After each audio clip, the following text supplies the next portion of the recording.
Nah, ini kami merangsang bapak-bapak dan ibu-ibu sekalian agar nanti punya keinginan itu.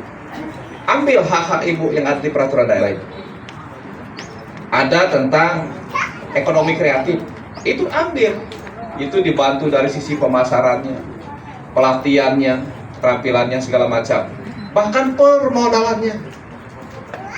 Kan itu. Makanya yang dibilang perda yang terbaik itu perda yang umurnya panjang. Tapi perda yang baru dibuat setahun kemudian direvisi, itu perda itu kurang bagus. Nah, perda ini kan harus bisa menjadi solusi bagi masyarakat di masa yang akan datang. Nah, tadi disampaikan bahwa kesulitan masyarakat itu digambarkan oleh di dalam perda tadi. Masalah ekonominya, masalah pendidikannya, masalah kesehatannya, masalah keamanannya digambarkan tadi.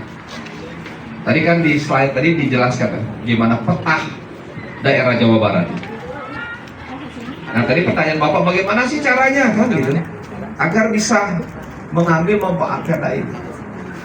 Nah, tadi digambarkan bahwa bagi masyarakat yang katakanlah dia rumahnya tidak ada, dia punya dasar hukum Perda nomor 9 tahun 2014 ini untuk memohon kepada pemerintah. Jadi si perda ini, Pak, menjadi kepastian. Kenapa? Karena di aturan itu memastikan bahwa masyarakat itu boleh memohon bantuan itu karena ada aturannya, ada perdanya itu.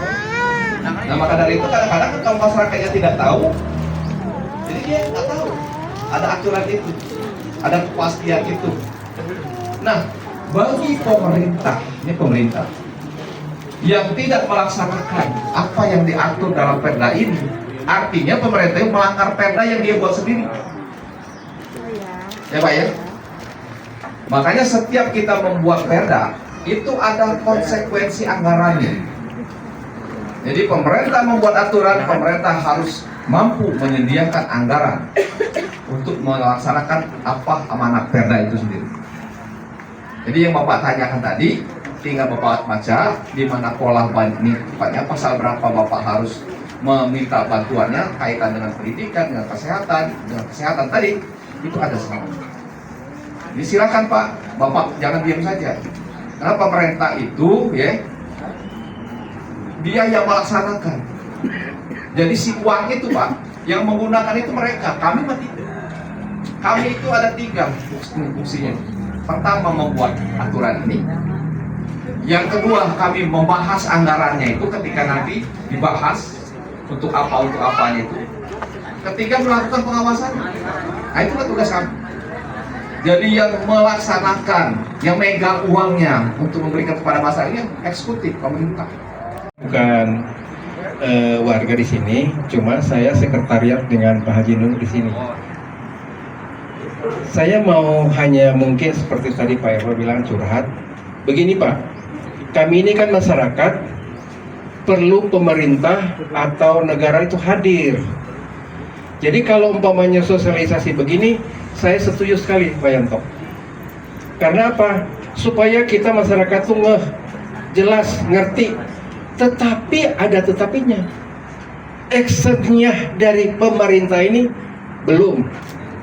Bagaimana kata bisa katakan pemerintah hadir? Padahal actionnya ada, peraturan sudah ada, perdanya luar biasa, rapi dan benar-benar luar biasa. Capek berpikir kita punya perwakilan ini, tetapi action dari pemerintahnya tidak ada. Jadi sekali-kali Pak, kami hanya memohon Bapak mungkin dengan beberapa dewan coba datang ke dinas-dinas, tanya ke dinas-dinas, tahu nggak perda yang Bapak bikin? Karena kami ini dengan Pak Haji itu aktif ke beberapa dinas, ngobrol-ngobrol, aduh saya nggak tahu Pak, sudah ada gitu perdanya.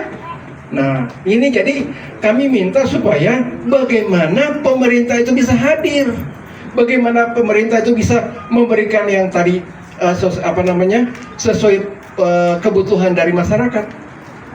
Dinas sendiri tidak tahu.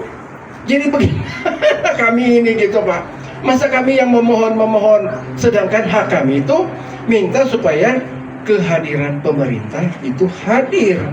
Bapak ini luar biasa, harus sosialisasi dengan capek-capek, harusnya hanya ke dinas-dinas saja sudah cukup, dinas-dinas yang turun.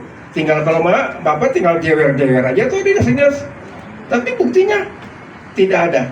Nah ini jadi kami minta dengan sangat, dengan hormat supaya Bapak sekali-sekali tes kepada dinas-dinas perda nomor sekian, ya tahu nggak? Nah, kalau dia tidak tahu, Bapak tinggal bikin tanda tanya, nggak usah naik dulu dia punya jabatan. Gitu. Terima kasih. Selamat siang. Eksekutif itu seperti itu. Saya itu bilang apa Pak ke Deddy Mulyadi? Berhadapan.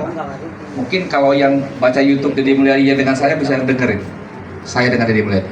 Saya bilang, maaf Pak Gubernur ya. Bapak Gubernur kan mantan dewan, mantan juga bupati. Yang saya tahu Pak, yang namanya eksekutif itu hanya bisa ngabisin duit, nggak bisa nyari duit sebenarnya. Saya bilang kayak gitu Pak. Lantas dia bilang apa dengan saya? Bagus Pak Yanto, kalau begitu nanti targetnya naikin tinggi-tinggi itu. Biar katanya eksekutif kita suruh nyari duit. Kan gitu Pak. Jadi kalau dinas semua begitulah Pak. Dia tahu pun dia bilang nggak tahu. Ya itu makanya kami datang ke Bapak ini agar Bapak tahu.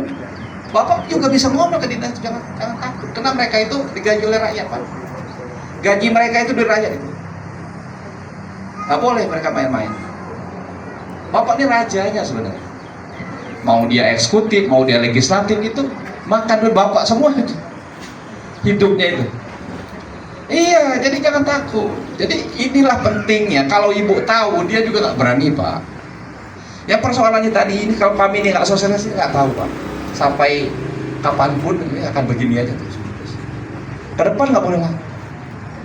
Dinas itu bukan apa Pak, buat perda aja kami bawa dia.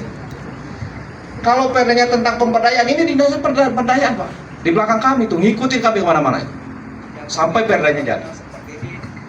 Bahkan yang membuat pergubnya itu mereka. Peraturan gubernurnya itu. Mereka. Karena harus ada aturan teknisnya kan. Pelaksananya atau pelaksanaan gubernur. Yang namanya pergub. Ya itu. Nah, kemarin Pak, setelah kami cek 600 peraturan daerah itu masih banyak yang belum ada pergubnya, sengaja nggak dibuat oleh gubernur. Kenapa? Karena tadi ada konsekuensi anggaran yang harus disediakan oleh pemerintah ketika perda itu diundangkan, harus ada. Nah mereka tidak membuat pergubnya itu peraturan pelaksanaan. Kenapa? Melihat kemampuan daerahnya belum, anggarannya belum mencukupi untuk membiayai banyak peraturan itu. Itu seperti itu. Jadi supaya bapak tahu bahwa kami membuat perda itu untuk apa? Untuk membantu ibu-ibu. Kenapa? Di situ ada bantuan segala macam isinya. Makanya gubernur itu ketakutan membuat perda banyak setiap tahun. Dia prolegnas paling 5 yang ngusulin. Itu pun yang lolos 3. Kalau kita nggak bisa, selagi ada aspirasi kita buat. Begitu Pak. Jadi itu intinya, masyarakat jangan diam. Kalau ada dinas tadi yang seperti Bapak, ya Bapak tinggal melapor dengan kami. Ya kan? Pak, ini dinas brengsek Pak. Siapa dinasnya? Di mana dia? Nanti kita bisa panggil. Gitu Pak ya. Jadi itu makanya kalau rakyatnya tidak ada actionnya, ya nggak bisa. Jadi ke depan itu tadi jangan sampai dibuang-buang waktu ini. Saya berharap 5 tahun ke depan nih di zaman Presiden Prabowo ini, di zaman Gubernur Deddy Mulyadi ini, kita lebih baik, kita lebih maju, pemerintah lebih melayani. Apalagi visi misinya Deddy Mulyadi itu Pak, itu pemerintah tuh harus adaptif, harus betul-betul turun ke masyarakat. Buktinya apa Pak? Deddy Mulyadi itu nggak pernah ngantor Pak, sehari pun belum duduk gedung sate.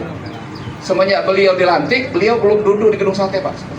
Beliau berkeliaran terus bertemu kepada masyarakat, ke petani, kemana-mana dia. Kemarin ada konferensi Asia Afrika, nggak datang dia. Dia lebih senang ketemu petani. Deddy Mulyadinya. Bayangkan tuh Pak, konferensi Asia Afrika yang datang pejabat-pejabat dari luar negeri, Deddy Mulyadinya nggak muncul. Kenapa? Dia lebih masih menghargai rakyat katanya, ketimbang ngapain saya di sana. Seperti itu. Artinya apa? Begitu cintanya dia dengan rakyat itu sebenarnya.